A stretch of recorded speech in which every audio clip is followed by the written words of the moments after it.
I think that's all I had to say. Oh, I have not posted the recording from Monday because it had the worst audio I've ever heard in my life. I don't know what my system was doing. I am really hoping I have it fixed for today because I barely have time to re-record one, let alone I definitely don't have time to re-record two. So hopefully I'll have it posted soon because I know some people use it in their prep for studying. So I will try to get that up as soon as possible. But right now it's not up because, whoa, that audio was bad. I don't know that you would get any use out of it. So today we're going to, as you're sort of going to see, we're going to sort of switch topics. And one thing that has been really interesting, I don't feel like I've ever had a group of students do this in quite the same way before, is you guys have been doing a really good job of learning stuff and then trying to apply it to clinical things right away. And so I'll say something and you're like, I know that's the reason for blah, blah, blah. And every time I've kind of wanted to be like, wait for T cells. You need some T cells before we start explaining things. So hopefully we're going to make a big stride in being able to start actually getting clinical explanations for things as we get T cells moving forward. But before we sort of go into that, a couple things I need to point out. You will see the transition I am making as we go forward. You might look at everything we've studied so far this semester, and you might be like, Dr. Barker, this is a lot of stuff. We learned a lot of stuff so far. This seems like a pretty good immune system. Why do we have to have more immune system? Why aren't all of the things we already learned so far enough things? And so what I want to show you is a couple of situations where we might have a problem with things that we've learned about before. Places where there sort of are cracks that things can fall through. And then I'm going to show you how T cells start to address that issue. So it also works out as a handy-dandy little quick review of a few things we've already learned about.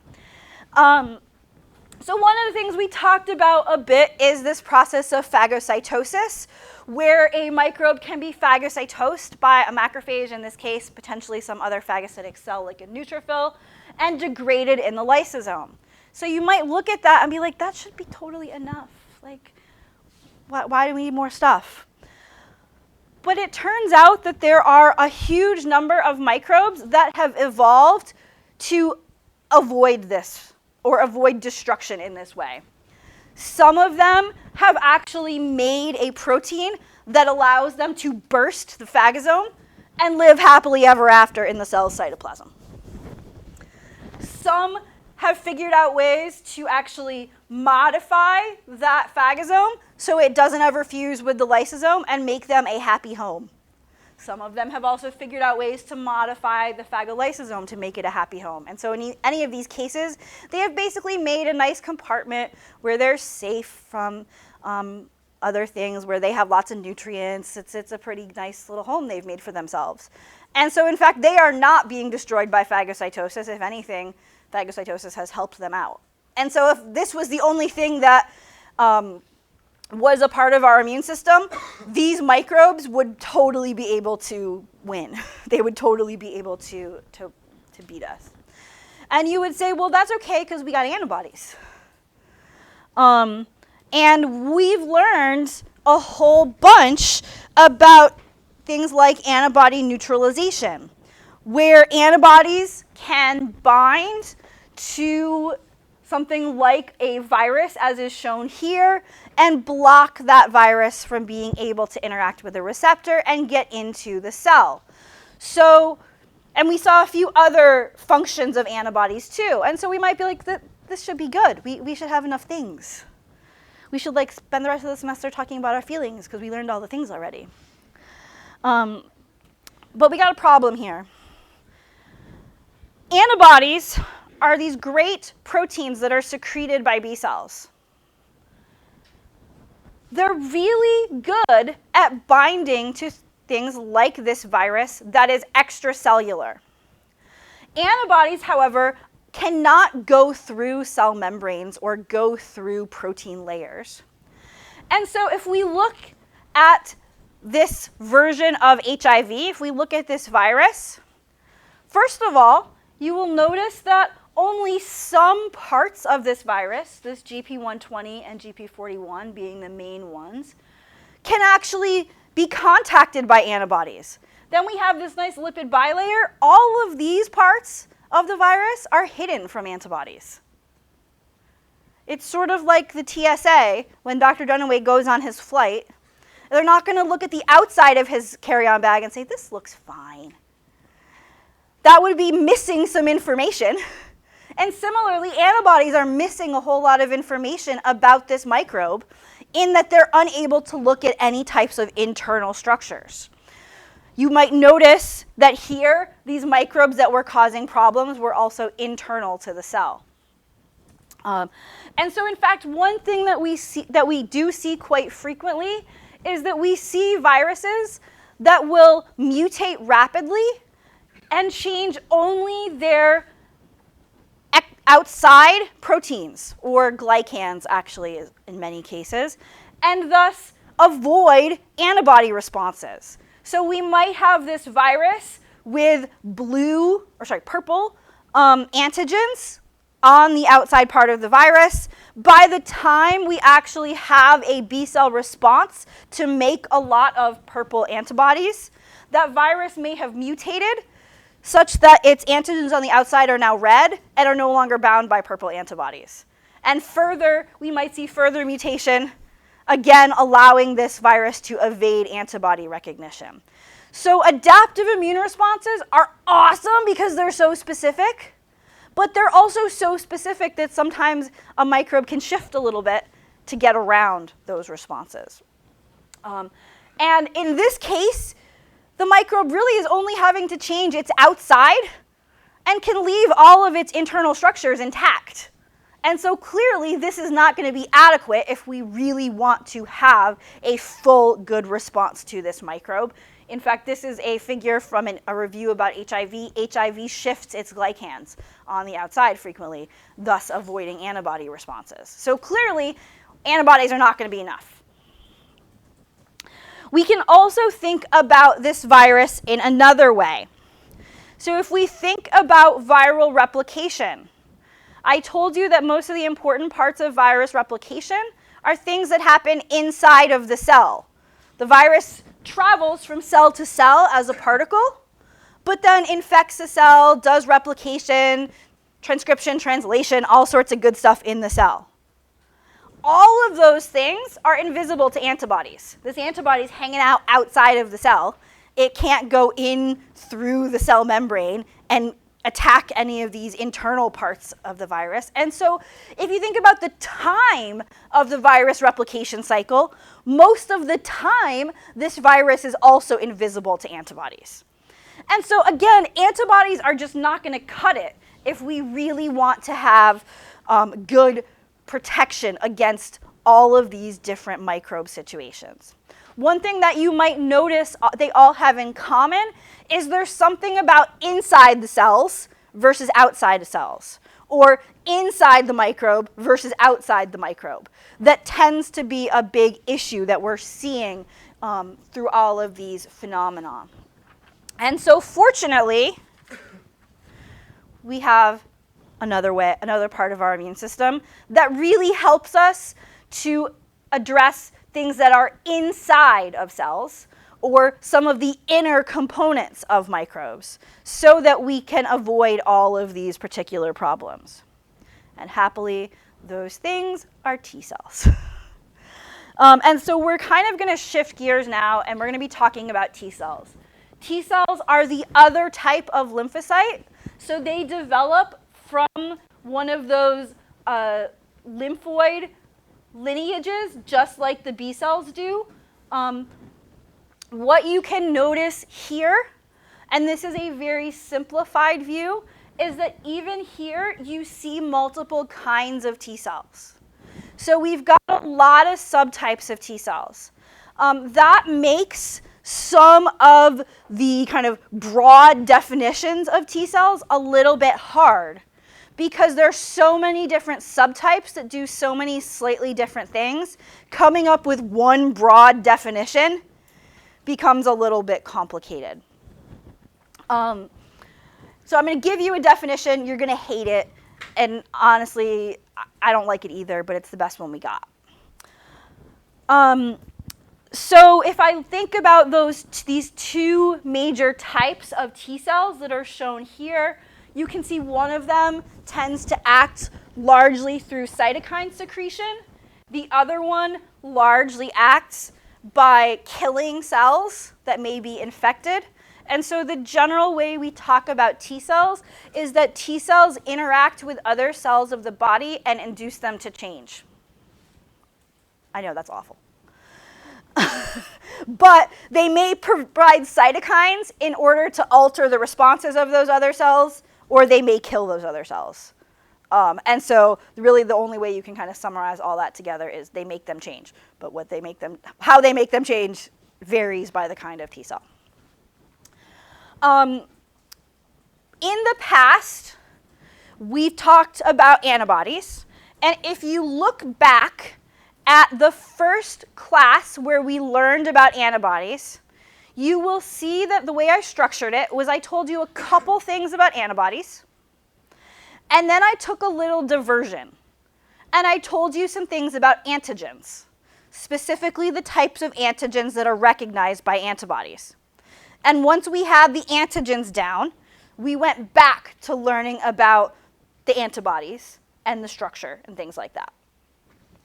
That is actually going to be the same general conceptual thing we're doing now. The difference is that the antigen that is recognized by a T cell is much more complicated than the antigen that is recognized by a B cell. So when we talked about B cells and antigens, I talked about the antigen for maybe like a third of a class. I'm going to talk about the antigen part for like 4 classes before I really get back into some of the other aspects of T cells. And so it's the same conceptual thing. In like 2 slides, I'm going to switch into the antigen part of this. It's just that the antigen is a lot more complicated to talk about in this case. So when we learned about B cells and antibodies, I told you that B cells had a special type of receptor. What was the name of the B cell's receptor? The special type of receptor on a B cell? Yes, Ashley? The B cell receptor, yes. So I am going to tell you about a receptor now. If you had to guess the name of the receptor I am going to introduce on the next slide, what might you guess? Yes, Stephanie? The T cell receptor. And so T cells have an important receptor known as the T cell receptor. The T cell receptor has some critical similarities structurally with an antibody. So the T cell receptor has 2 different chains that are held together by a disulfide bond.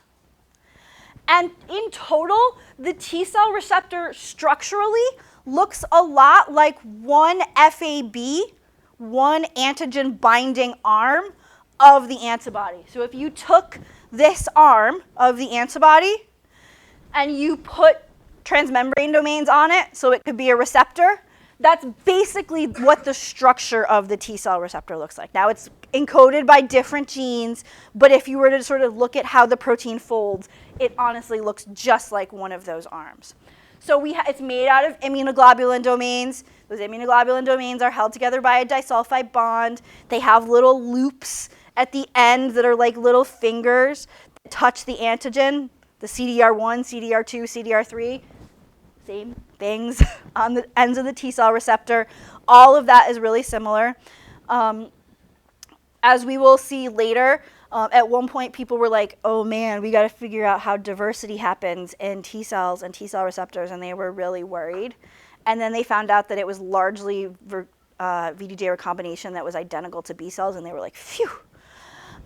So that made life a lot easier. Yep. It does have 3 loops. Yep. All immunoglobulin domains have those 3 loops. So there are, in fact, as you can see, a variable region and a constant region. There are 2 chains. One of them we're going to call the heavy chain. One of them we're going to call the light chain. They actually are pretty similar in size, so that's awesome. We can talk about why they're a heavy chain and why they're a light chain later. That doesn't really matter. But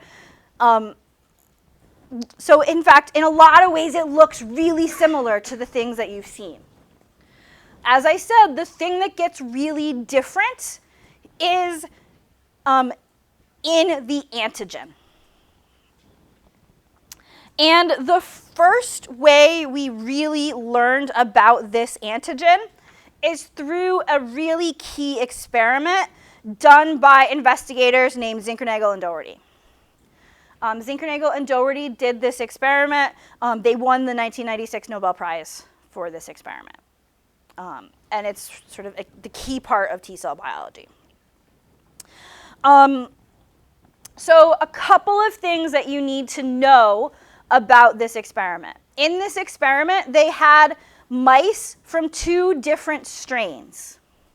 These strains are genetically different from one another. Every mouse of strain A is identical, genetically identical. All strain A is the same.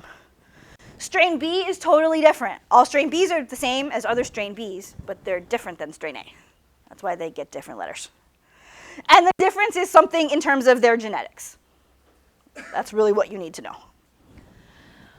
So they started out by taking a mouse of strain A, and they infected this mouse with a virus called LCMV.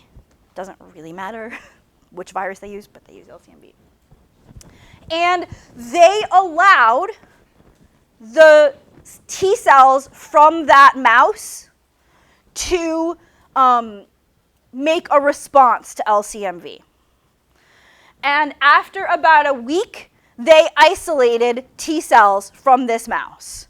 So these T cells are of strain A genetics, and they're responding to LCMV. They have been set up to respond to LCMV.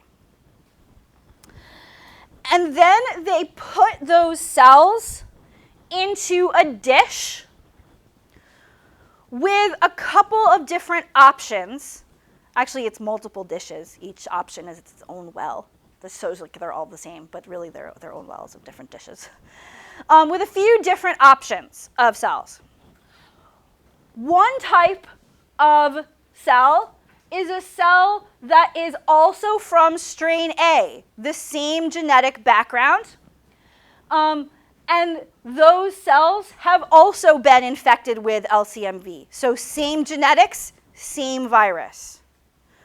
Or they used cells from a strain B mouse, different genetics, but that had been infected with LCMV. So different genetic background of the mouse, but the same virus. And they mixed these 2 cells together. This set of cells that are shown on the right were known as the target cells. And in the experiment, you are looking to see whether or not the target cells get killed. The way that you do that experiment is you take your target cells and you incubate them in the presence of radioactive chromium. There are some ways, slightly different ways you do it now, but the classic is this. So you fill those cells full of radioactive chromium, shown here as yellow dots. If the T cells are able to kill those infected cells, and we are using the specific type of T cells that do killing in this experiment, then the target cell dies. When it dies, the chromium leaks out, the radioactive chromium, and then you actually just measure how much radioactivity is in the media, how much radioactivity got released from the cells. You make a pellet and have the media, and you just see how much radioactivity was separated. Yep? Why use radioactivity? Why not do something like make the cell express GFP? There are other ways people do it now, but in the past, a lot of the ways you did everything in terms of labeling proteins and labeling nucleic acid was always with radioactivity. That was the best thing and the thing that you could detect the most easily in the past. And so this is sort of the classic experiment. I will tell you from having done so this is called a chromium release assay or a cytotoxicity assay. From having done chromium release assays, they're such a pain, and so people have tended to go to the alternatives. The alternatives sometimes require slightly more controls than the classic. And so this is what they ended up finding. So first, they had their T cell, which is this purple cell. Remember, this T cell came from a strain A mouse, and that mouse had been infected with LCMV. And they put it with target cells from strain A mice that had also been infected with LCMV. And hooray, they got killing. The T cells worked. However, if they took those same T cells and they put them with target cells from a strain A mouse that was not infected with LCMV, there was no killing. And that makes sense. There was no virus. There was no antigen. You don't want any old cell to get killed. You just want the infected ones. So if they're not infected, they don't get killed. One part of the experiment that is not shown here, but one other way that they did this, is they took cells from a strain A mouse and infected them with a different virus. So we'll say influenza. And then they looked at killing, and they saw no killing. So this was specific. It had to be the same virus. It had to be the same antigen. So all of this sort of makes sense generally with what we know. But then they did the experiment that was sort of tricky. They used T cells from a strain A mouse that had been previously infected with LCMV. And they used target cells that were infected with LCMV, so they had the same virus, but they were from a different strain. So they were genetically different target cells. And when they mixed them together, there was no killing. So in fact, what this told them was that the antigen that is recognized by these T cells has some piece of it that is related to the host's genetics. The T cells know host and will only kill host and won't kill foreign target cells. So somehow these T cells are recognizing their genetic background in addition to the antigen. So there's something going on with the antigen and something going on with genetic background here. That's what they were able to determine. Yep, Mark. And that sets them apart from B cells, absolutely. So in fact, a B cell receptor binds directly to its antigen, as you can see here. That antigen could be a protein. That antigen could be a lipid. That antigen could be a carbohydrate. That antigen could be a nucleic acid. T cells bind to their antigen. So this little pink oval is the thing, the antigen that's coming from the microbe. The T cell receptor, which you can see here, binds to that antigen when it is bound to another host protein. And the T cell receptor is actually seeing these things in combination and not separately. As is also implied here, which we will see much more about later, this is generally only a peptide or protein antigen from the microbe. There are no carbs, no asterisk lipids, and no nucleic acids here. So it's really just protein antigen. So this self-protein is called MHC. MHC is one place where we have some funny nomenclature. I specifically set up this lecture so that I avoid as many of the nomenclature issues as possible, because you don't need those until after this exam. You do not need me to start throwing crazy nomenclature at you too much right now.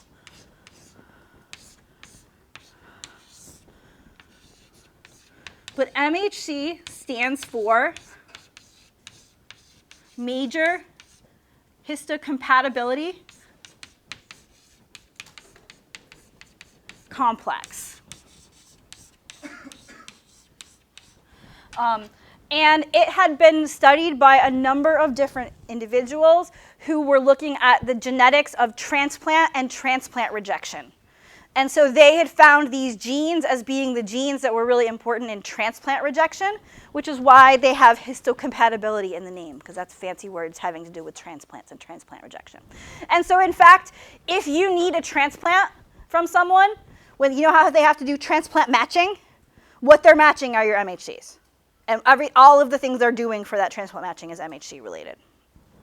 And so T cells are said to be MHC restricted. So a T cell is able to bind to both the MHC and a peptide that is presented by that MHC molecule. And if the MHC is wrong, even if the peptide is correct, nothing happens. The T cell doesn't recognize it. If the MHC is right, but the peptide is wrong, nothing happens. The T cell doesn't recognize. And so the T cell is MHC restricted. It has to have the right MHC in addition to having to have the correct antigen from the microbe. This is sort of implied. I'm going to show you something in like 2 slides that I am later going to spend like 2 lectures on. So I'm giving you a brief overview of something right now for your understanding. Yeah? So if the T cell can't bind to an incorrect MHC, then how does that trigger an immune response? We'll talk later. I knew exactly where you were going. That is always the question that I sort of have to talk around for this whole class. The answer is that there's an additional piece I'm leaving out that we can talk about later, but we are not going there for confusion's sake right now.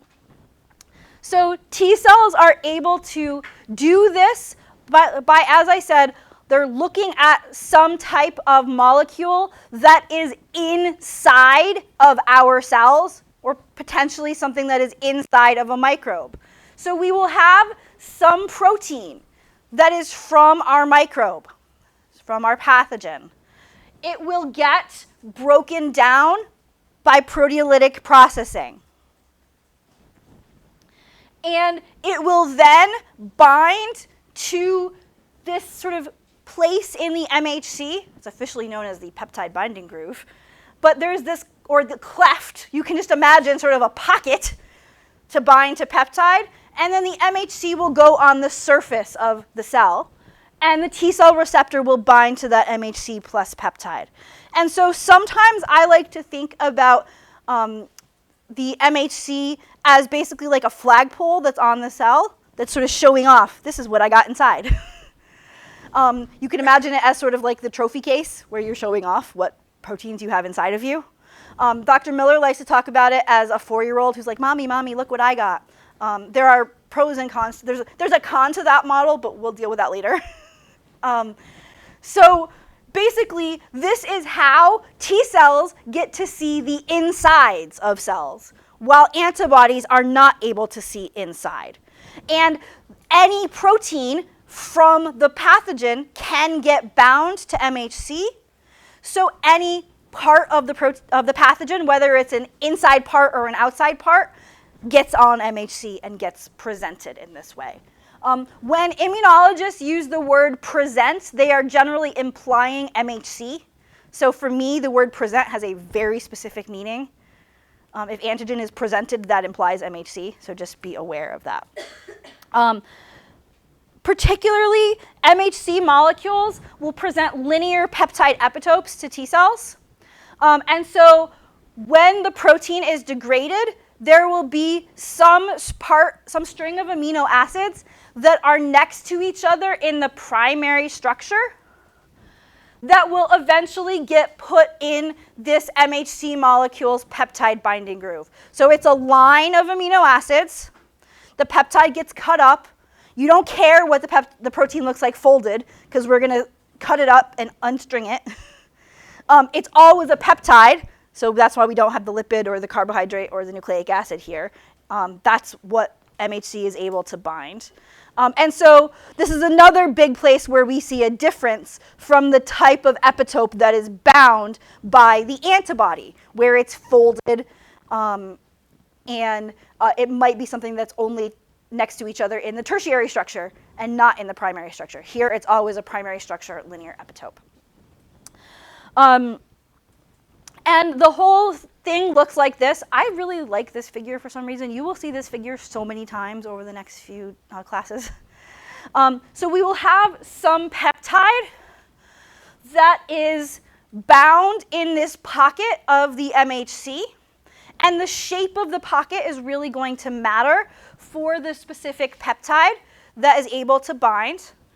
You can see that some parts of the peptide make contact with the MHC molecule. And you can see that other parts will actually sort of make contact with the T cell receptor. And the T cell receptor is going to be binding to this entire MHC plus peptide as a surface in order to activate that T cell. And so this is really what that MHC peptide T cell receptor interaction looks like.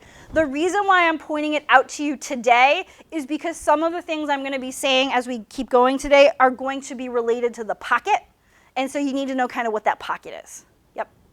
So, like, how big are these peptides? So as you will see in a bit, there are actually two different types of MHC molecules. Their peptide length is different.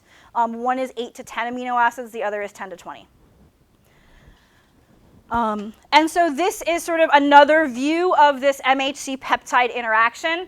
At the top, you can see the T cell receptor, heavy and light chain. Those are the three loops that of the hypervariable region, or the CDR, that are coming down to touch.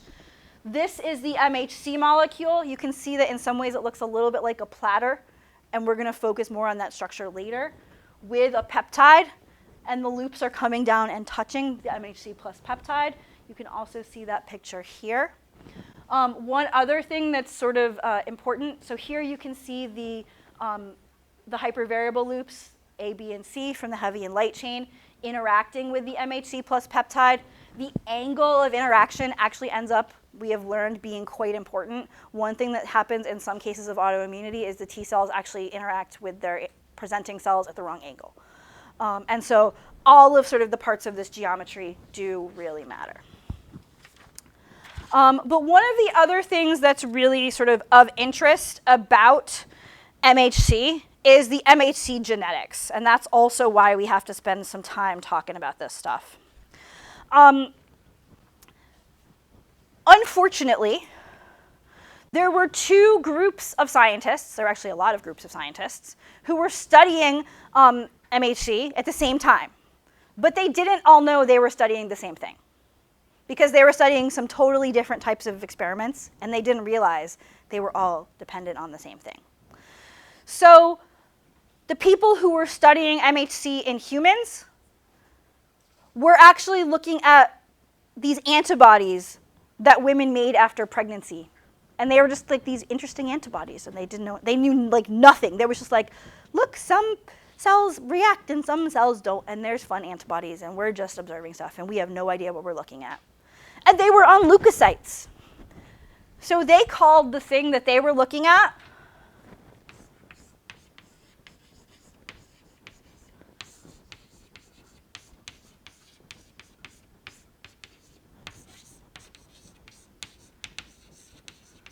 the human leukocyte antigen, or HLA.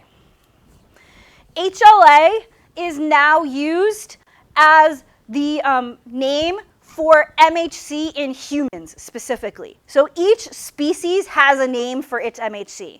The name for human MHC is HLA. There are weird names for all the species. So HLA and MHC are largely interchangeable. Officially, HLA is the human MHC. And if we look at the human genome, we find that all of the genes that are involved in HLA, human HLAs, are all together in the human genome. Actually, the entire short arm of chromosome 6 is HLA genes in the human genome. And so there's this huge region known as the HLA complex that is the short arm of chromosome 6 in humans. One of the reasons I can always remember that one really easily is that Michael Crichton wrote a book about trying to make monkeys where you could use them for organ transplants. And so they put the short arm of chromosome 6 in the monkeys, like human chromosome 6 into these monkeys, and then they became like sentient, and it was this whole like ethical thing about like monkeys and people, and the book's called Chromosome 6. So I can always remember it's chromosome 6 because that's the name of that book. Yeah. Sci-fi? Oh, it's super it's like totally ridiculous. It's like super totally ridiculous sci-fi. Yeah. Yeah, it's pretty crazy sci-fi. But I can always remember the name of the book, and so I can always remember which chromosome this is on. Yeah, no. And if we look within the MHC region of human chromosome 6, there are 3 sections: the class 1 section, the class 2 section, and the class 3 section. One thing that you will see as we move forward later on is that the MHC class 1 section encodes the MHC class 1 genes. And the MHC class 2 section encodes the MHC class 2 genes. The class 3 section actually just has a whole bunch of things that are really important in the immune system. So in fact, complement and some of the cytokines you've already learned about, like TNF, all happen to be encoded in the class 3 region. And so they're not actually MHC, but they are a whole bunch of genes of immunologic importance. What you will notice is in MHC class 1, because I did a PhD on a response that involves MHC class 1, whenever I give examples, that's where I default. It's just how it goes. So I always default to class 1. Within class 1, there's 3 kinds: HLA-A, HLA-B, HLA-C, so A, B, and C. The way you can remember is the class 1s have 1 letter, A, B, and C. The class 2s are either DP, DQ, or DR. They have 2 letters, and they're class 2. So what you can see from here is that you have on one of your chromosome 6s, you have an HLA-A, you have an HLA-B, you have an HLA-C. And then that's from like your mom. And then from your dad, you have an HLA-A and an HLA-B and an HLA-C. That's how genetics works.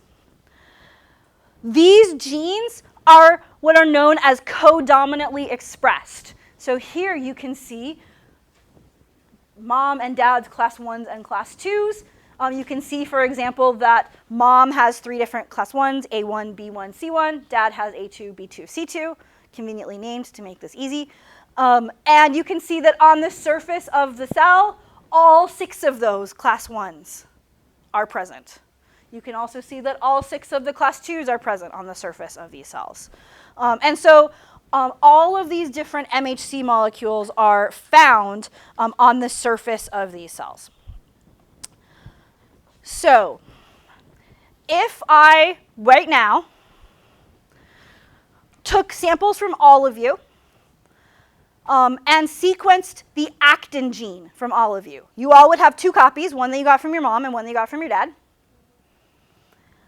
How many different versions of actin do you think I would find among this room? So they'd probably all be the same. There'd probably be like 1 actin. There'd probably be like 1 actin allele. Why would there be 1 actin allele? Yeah. It's super conserved. It's super important. If like you don't have actin, the same actin as everyone else, then your cells are just going to not work. So most of the time when we think about alleles, there's like a relatively small number of alleles of genes. The MHC genes are the most polymorphic genes in the human genome. So there are the most different alleles, the most different variants of these genes out of any gene in the human genome. You can see, for example, B, so HLA-B, there are 3,221 different versions in the human population.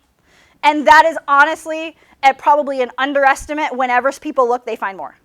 And so you can see, in particular with the MHC class 1s, there are huge numbers of these MHC genes in the human genome. And so really interestingly, it seems as though there has been natural selection in the human population for variation here, instead of for having a conserved everyone having the same one. And so what that means is that it is quite likely that your mom and your dad gave you 2 different HLA-As and 2 different HLA-Bs and 2 different HLA-Cs. You probably really have 6 MHC class 1s on the surface of your cells because you have such variation.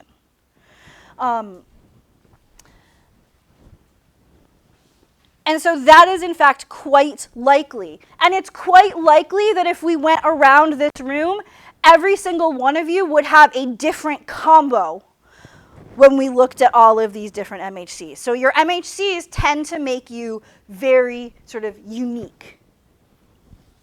MHCs are used for a lot of different types of genetic testing for this reason. So if, for example,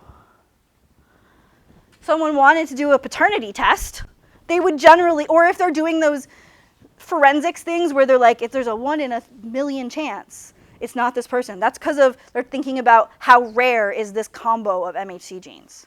Or we can look at things like with a paternity test and see something different.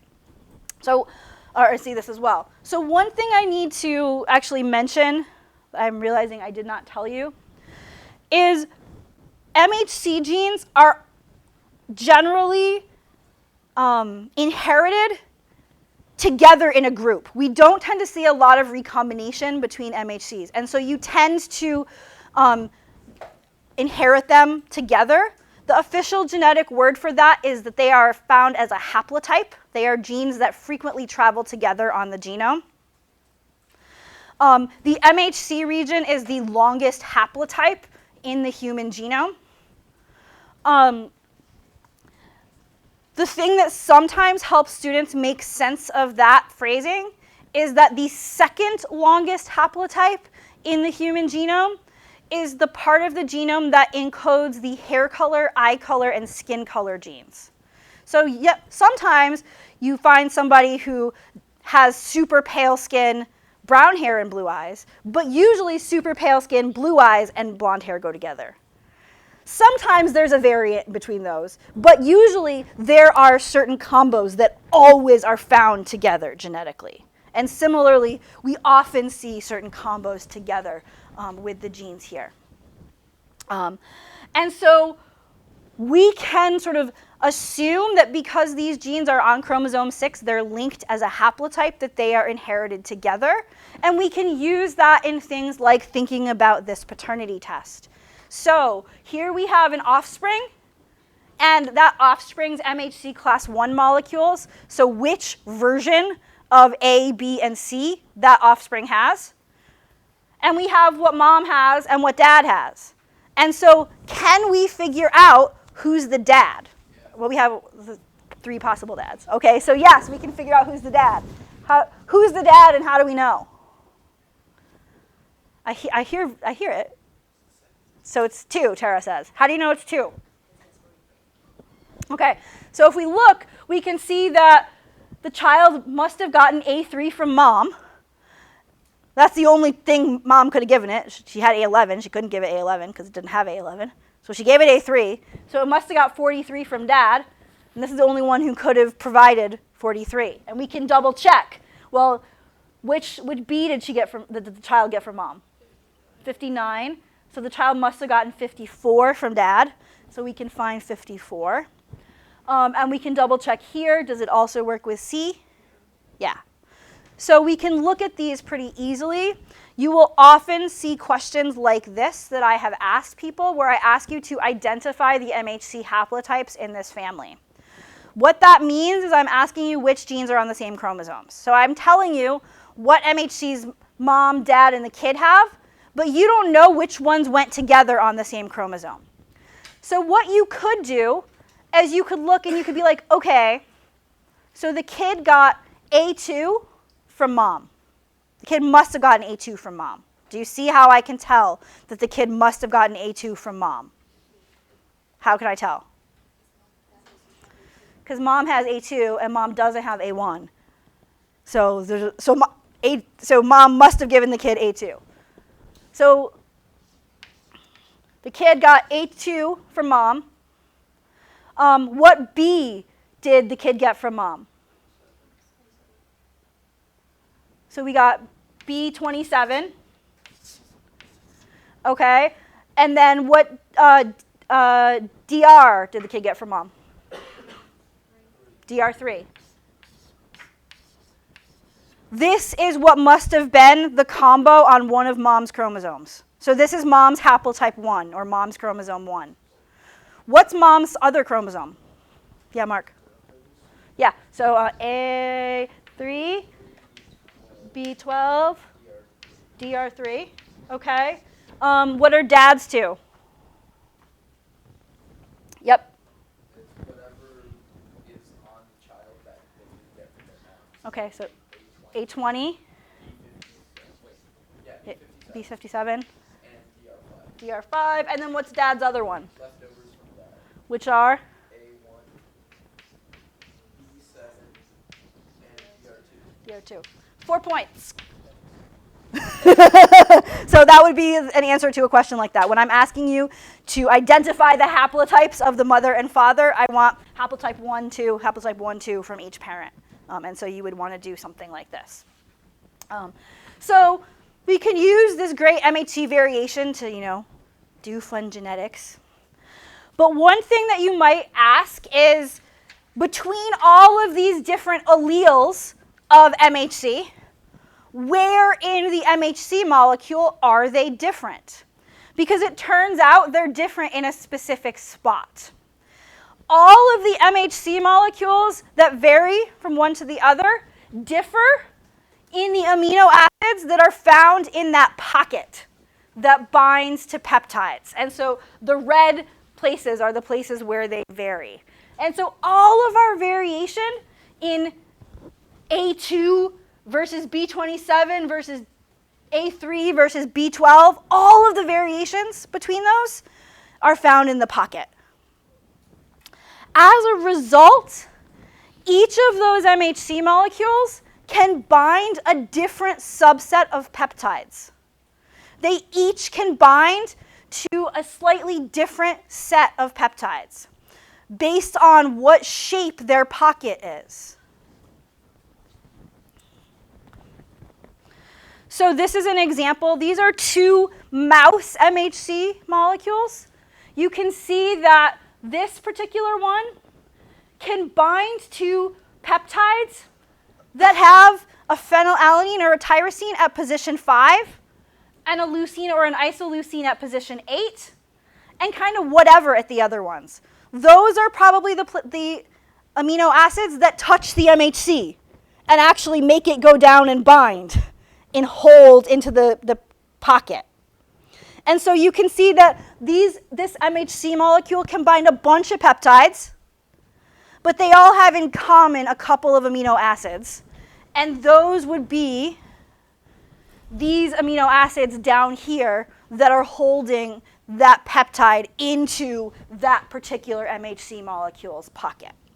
And similarly, oops, I'm going the wrong way. Here's a different MHC molecule. You can see that it likes a phenylalanine at position 2. So it has a different shape of its pocket where it's going to accept a slightly different array of peptides. One thing that you can also notice is that both of these can bind to some peptide from influenza, but it's a slightly different one.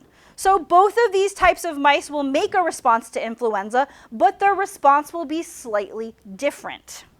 This is one of the major reasons why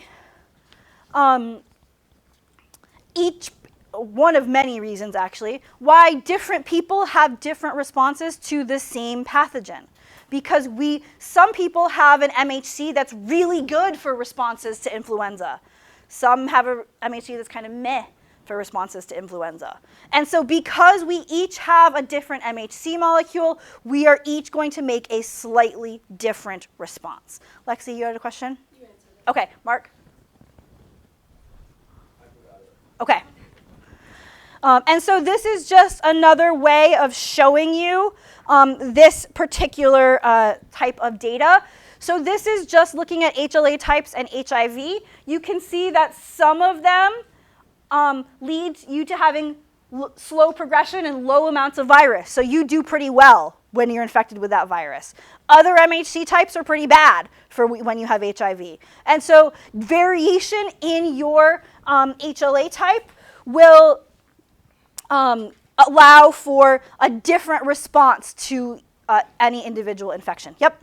Okay, so I had a question about how the peptide bonds to, or like doesn't bond, but like is interacting with the MHC pocket. Mm-hmm. Is it like hydrogen bonding with specific amino acids, or is it like it gets wrapped around? Again, the answer to that actually varies when we're talking about class 1 or class 2, which is why I didn't go into super specific details right now. So the answer is sort of yes, depending on whether we're talking about class 1 or class 2. Yeah, Lexi. So if I have a really bad cold, I can blame my parents for not giving me the right MHCs. Possibly. There are many reasons why people have different responses. Can I blame my parents? MHC is going to be one of them. Okay. And so what this means is that you have, as I said, 6 MHC class 1 molecules on the surface of your cells that came from your parents. That means you have 6 different MHC class 1 pocket types on the surface of your cells. And so with any particular infection, ideally, hopefully, one of those 6 will bind some part of that pathogen and help you make a response. I know of a case of one kind of mouse that can't respond to one kind of pathogen, but I don't really know of other cases where like you're totally out of luck with your MHC. So you kind of have 6 chances for each microbe to have some peptide that will fit into one of your 6 MHC class 1 types, for example. And so this is what we think is going on with this selection for large numbers of MHC alleles. Basically, because we have this dramatic MHC diversity among the human population, there is no pathogen that can kill us all. Somebody has the MHC combo to make a good response to it. And so because we have this dramatic diversity, it is totally possible that when the next terrible pathogen comes, you have the bad MHC combo and you are out of luck. But somebody in the human population has a good combo and is going to keep humanity alive. And so this is really all about sort of selection at a more population level and selection for diversity among the population instead of sort of selection at the individual level. So for the rest of the time today, most of what I want to tell you about is fun stuff about MHC, because there's so much fun stuff about MHC. Although I'm looking at this and realizing that some of it is in a weird order, but that's okay. So now I want you to think about your future kid.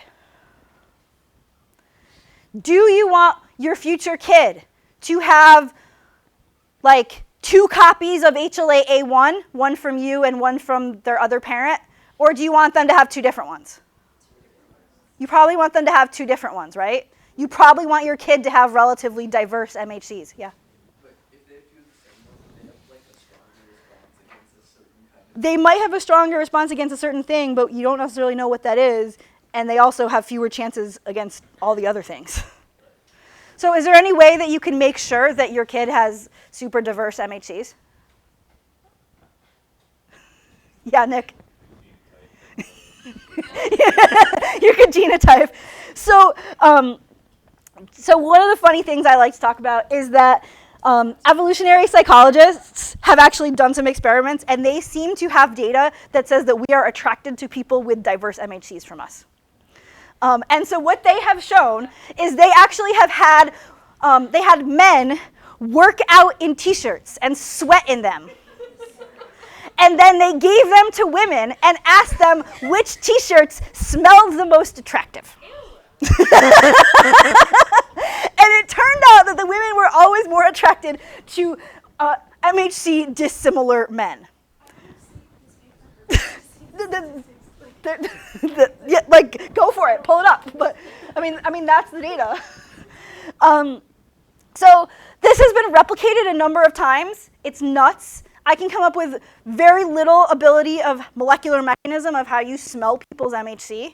The only thing I got is maybe your MHC changes your microbiome and you smell the difference in the microbiome. But like, still, it's like really nuts. But you know, next time you see somebody and you're just like, I don't know what it is about them, there you go. I told you this one's fun. Also, I just wanted you to know that there is massive HLA diversity around the world. So, in fact, in different populations, the prevalent HLAs are very, very different. This has actually been used by anthropologists to do things like find out the origins of certain groups of peoples.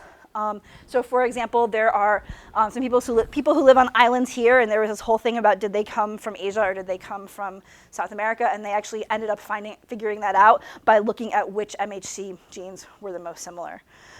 This also, of course, makes some big changes in infectious disease across the world. One other thing to point out is that all sorts of different autoimmune diseases are also all genetically related to which MHC genes you have. So some MHC genes are, so B27, for example, is the best one to have in terms of HIV prognosis. However, it is largely found in patients with this autoimmune disease called ankylosing spondylitis. And so every MHC kind of has some things about it that's good and some things about it that's bad. It's not like any one is particularly good or bad. I used to have this idea of doing MHC typing for part of immunology lab, but then I didn't want. But then like you would find out like predisposition to certain diseases, and I felt like it was like weird giving you medical information. And anyway, so they're all good and bad. In fact, this is a list of diseases that is related to MHC genes, and sometimes people will spend millions of dollars doing genetic studies on some like immune disease, and they'll try to figure out what genes are associated with it, and they end up with MHC, and I read the paper and I say, thank you, Captain Obvious, because sometimes it's cool because like we didn't know it was an immune disease, and then it's linked to MHC, and we're like, oh, okay, this is an immune disease, and sometimes we're like, yeah, duh. So basically, at this point, it's easier to find things that are not related to MHC than are. But I wanted to make sure I got to the super fun ones. So there are two examples. We just talked about MHC diversity among humans and how it's great and wonderful. But we can also think about what if MHC was not diverse. There are two big examples of this. One of these examples is in cheetahs. You have heard that cheetahs are endangered because they're all genetically similar, blah, blah, blah, blah, blah. Yeah, the reason for that is actually they have no MHC diversity. And so what is likely to happen is at some point a pathogen will sweep the cheetah population, and there won't be enough MHC diversity to allow for cheetahs to get past that pathogen, because all cheetahs have largely the same MHC. And so when you go pet cheetahs, you have to have a lot of time with hand sanitizer and washing your feet and things like that, so you do not bring pathogens in to petting the cheetahs. That's me petting a cheetah. Yeah. They cannot. There are. It's a relatively small number of animals where they can do trans genes. Are they just not compatible? I mean, you have to be able to breed. You have to be able to breed in captivity and have embryos in captivity. Okay. So this is one thing that happens if your MHC is not diverse. I know I'm out of time, but the next one is the best one. So there's another animal where MHC is not diverse. It's called the Tasmanian Devil. That's a Tasmanian Devil. If you read the Tasmanian Devil's Wikipedia page, what you will find out about the Tasmanian Devil is it likes to bite things. Like every other word of the Tasmanian Devil's like Wikipedia page is biting. They bite each other all the time. They like to bite each other in the face. Bite, bite, bite, bite, bite, bite, bite, bite, bite. See, he's biting. If I had cancer on my skin right now, if I had skin cancer on my hand and I rubbed it on you, you would not get skin cancer. And the reason is because it would be rejected as a transplant because you and I have different MHCs. It turns out Tasmanian devils all have the same MHC, or largely all have the same MHC. And Tasmanian devils are likely going to go extinct because of something known as Tasmanian Devil Transmissible Tumor, which is a facial tumor that is transmitted from Tasmanian devil to Tasmanian devil when they bite themselves in each other in the face. And so because these organisms do not have diverse MHC, they are one of the only known examples of transmissible cancers. so this is actually was the first ever described transmissible cancer that can be transmitted. It's because of their lack of MHC diversity. And like I said, unfortunately, these organisms are going to go extinct. There has since been a similar transmissible genital tumor found in wild dogs. And so there are some wild dog populations. And then, oh wait, they found a second one in Tasmanian devils. And so Tasmanian devils are very out of luck.